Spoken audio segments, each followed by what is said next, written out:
अस्सलाम वालेकुम दोस्तों। तो आज की इस वीडियो में हम बात करने वाले हैं सॉफ्टवेयर अनलॉक मतलब कि जेवी आईफोन्स और फैक्ट्री अनलॉक आईफोन्स के बारे में।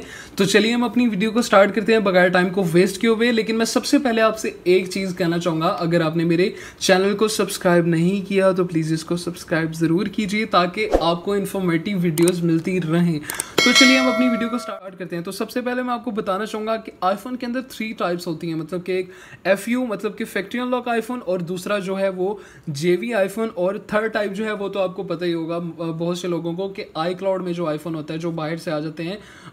एक्चुअली आई क्लाउड आईफोन का तो सबको पता होगा कि अगर आपको अपना आई क्लाउड पासवर्ड भूल गए तो आपने अपने फ़ोन को रीसेट कर दिए तो जो आपका फ़ोन है वो आई क्लाउड पर चला जाएगा। और सबसे पहले बात करते हैं जेवी फ़ोन की कि जेवी फ़ोन होता क्या है। तो गाइज़ मैं आपको कोशिश करूंगा बेहतर से बेहतर रिव्यू दे सकूं, ठीक है।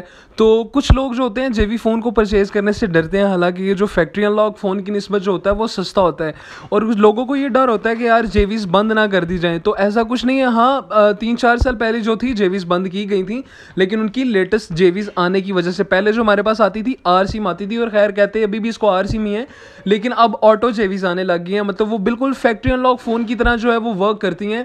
तो आपको बिल्कुल भी ये फ़ोन लेते वक्त घबराना नहीं चाहिए, क्योंकि ये बहुत ही मतलब सेम वो वर्क फैक्ट्री अनलॉक की तरह ही वर्क करते हैं ये। तो मैं तो आपको यही सजेस्ट करूंगा कि आपको जेवी फ़ोन ले लेना चाहिए, और इसमें कोई इशू वाली बात नहीं है। बस एक चिप होती है जो आपको लगानी पड़ती है। खैर iOS 13 में जो जेवी आई थी वो उसमें तो हमें चिप भी नहीं लगानी पड़ती थी, अगर आप अपना जो है लोकेशन सर्विसेज ऑफ कर देते हैं। और मैं आप लोगों को बताऊंगा कि जेवी आईफोन्स जो होते हैं वो बाहर से आते कैसे हैं। तो जैसे यहाँ पे हमारे पाकिस्तान में नेटवर्क्स होते हैं यूफोन, वारिद, जोंग, टेलीनॉर वगैरह, इसी तरह बाहर भी कैरियर्स होते हैं, मतलब नेटवर्क्स होते हैं, वेरिजोन, उसके बाद टी मोबाइल, स्प्रिंट, उसके बाद AT&T।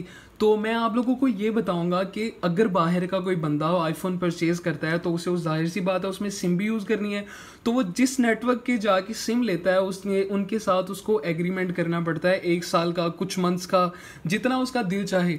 और हाँ, अगर वो उस टाइम के दौरान में अपना फ़ोन जो है वो किसी शॉपकीपर को जाके सेल कराता है और वो फ़ोन वहाँ से पाकिस्तान में जो है वो भेज दिया जाता है, तो इस तरह से जो पाकिस्तान में आके उस फ़ोन का जो है वो कैरियर लॉक कर दिया जाता है। जो आप फिर चिप लगा के, मतलब जो जेवी चिप होती है, जो कि आपका क्वेश्चन है सॉफ्टवेयर अनलॉक फ़ोन जिसे कहते हैं, वो चिप कुछ इस तरह की होती है। और पहले इसमें एक ही टाइप आती थी, वो सिर्फ कोड वाली जेवी होती थी। उसमें आप क्या होता था, आपको 400-500 की मिलती थी वो मार्केट से, आप अपने फ़ोन के साथ ला के वो कनेक्ट करते थे, ठीक है। सिम उसके ऊपर आके आप अपनी सिम जैकेट को इंसर्ट करते थे और ऊपर सिग्नल्स आते थे, लेकिन फिर वो आपसे जो है वो कैरियर पूछता था, और उसमें बहुत से कैरियर्स होते थे, ठीक है। ये तो मैंने आपको कुछ बताया ना, उसमें बहुत से कैरियर्स होते थे, ठीक है। उसको वो आपका राइट कैरियर जो है वो सिलेक्ट करते थे तो आपकी जेवी जो है वो फ़ोन में वर्क करती थी, आपकी सिम प्रॉपर वर्क करती थी।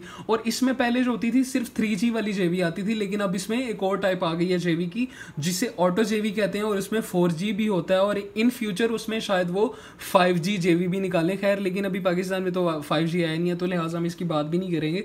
तो मैं आपको बताता हूँ, अब इनकी प्राइस के बारे में बात करते हैं कि इनकी जो प्राइस होती है वो फैक्ट्री अनलॉक फ़ोन से 10-15 हज़ार सस्ती होती है, मतलब कि जेवी आईफोन्स की।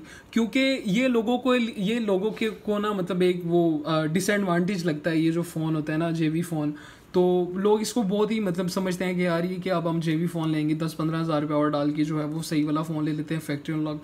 तो इस फ़ोन को लेने में कोई इशू नहीं है, इस पर आप प्रॉपर अपनी कॉलिंग कर सकते हैं। पहले वाली जेवी होती थी उसमें स्टार ऐश नहीं चलता था, मतलब कि आप कोई कोड डायल नहीं कर सकते थे, स्टार ऐश नहीं मतलब जैसे हम यहाँ पे स्टार IMEI चेक करते हैं तो आप उसमें उस जेवी में जो है वो स्टार ऐश नहीं डायल कर सकते थे। लेकिन अब जो जेवीज़ आती हैं उसमें हम बिल्कुल स्टार ऐश डायल कर सकते हैं, अपने फ़ोन का कुछ भी कर सकते हैं, पैकेज कर सकते हैं। उस जेवी में पैकेज नहीं कर सकते थे, लेकिन अब जो जेवीज़ आई हैं ऑटो जेवीज़ हैं वो बहुत ही अच्छी हैं, और वो आपका फ़ोन इस तरह हो जाता है कि जैसे फैक्ट्री अनलॉक फ़ोन है, ठीक है।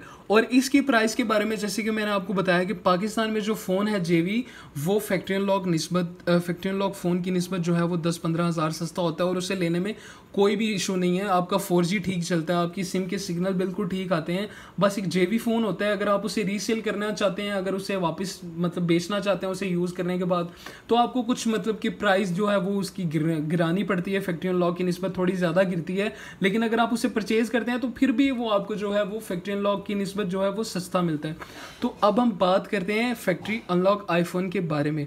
तो फैक्ट्री अनलॉक आईफोन जो होता है वो बिल्कुल ही सिंपल होता है, उसमें आप जब मर्जी अपनी सिम को इंसर्ट करें आप उसे चला सकते हैं, ठीक है, उसमें तो कोई भी इशू नहीं होता। जो इशू लोग समझते हैं वो JV आईफोन्स में समझते हैं, और JV का तो मैंने आपको बताया होगा कि इस तरह की एक चिप होती है, ठीक है, इस तरह की आपको इसके ऊपर अपनी सिम लगानी होती है, और सिम लगाने के बाद जो है वो आप उसे अपनी सिम जैकेट में लगा के उसी तरह की सिम जैकेट आपको मिलती है, मतलब उस फ़ोन के मॉडल की JV है। देखें इसकी सिम जैकेट के ऊपर लिखा हुआ है JV की जैकेट है, मतलब ये JV फ़ोन की सिम जैकेट है। इसमें आप JV लगाते हैं, इसके ऊपर सिम रख के आप अपने फ़ोन में इंसर्ट करके ईजिली आप अपने फ़ोन की जो सिम है वो चला सकते हैं।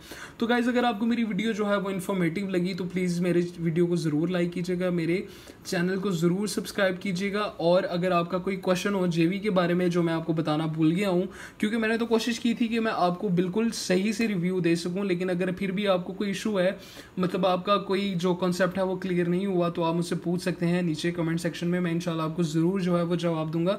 थैंक यू सो मच मेरी वीडियो को देखने के लिए। अल्लाह हाफिज़।